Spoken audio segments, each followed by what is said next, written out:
Hello everyone, let's start today's class.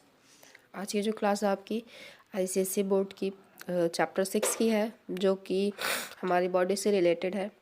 ठीक है, और बहुत इंटरेस्टिंग टॉपिक है आज का। So today we will start circulatory system of human body.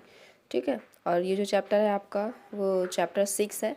इस चैप्टर में आपको ह्यूमन हार्ट से लेकर के सारी चीज़ें दी हुई हैं, और ब्लड की डिस्कवरी किसने की थी, सारा कुछ। ब्लड में जो कंपोनेंट्स होते हैं क्या क्या होते हैं इस चैप्टर में आपको पढ़ना क्या है। Internal structure, blood vessel, double circulatory system, blood groups, conditions, lymphatic system, सारा कुछ। ठीक है, अच्छा, ये जो है देखें, platelets, plasma, white blood cells, red blood cells, ये सारे जो होते हैं कंपोनेंट्स होते हैं ब्लड के।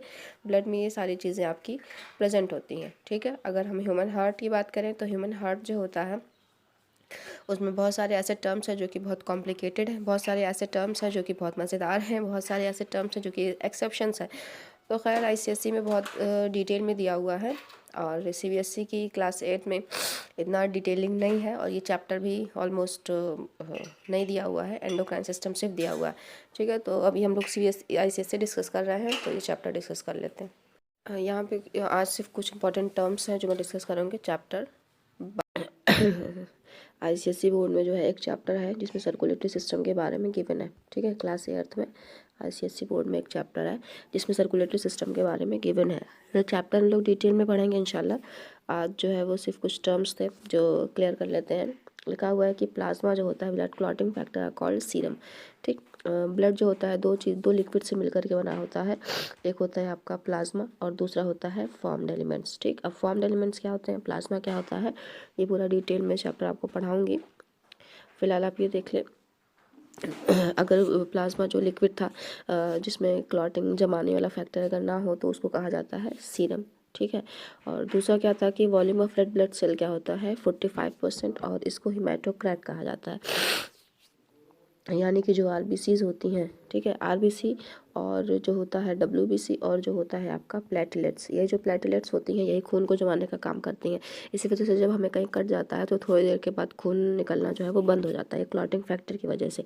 अगर ये क्लॉटिंग फैक्टर ना हो तो इसको सीरम कहा जाता है, इस ब्लड को। ठीक है, और आरबीसी का जो वॉल्यूम है वो 45% होता है। हाँ, अच्छा अच्छा, अब अगर प्लाज्मा का मतलब होता है सीरम प्लस फाइब्रिनोजन। ठीक है, ह्यूमन बॉडी में जो ब्लड होता है 5.5 ml होता है, अप्रॉक्स 6 लीटर तक कह सकते हैं। तो इसमें प्लाज्मा जो होता है 3 लीटर होता है, और आरबीसी जो होता है 2.5 होता है। ठीक है, अच्छा, ये जो ब्लड था वो दो चीज़ से मिल करके बना हुआ था।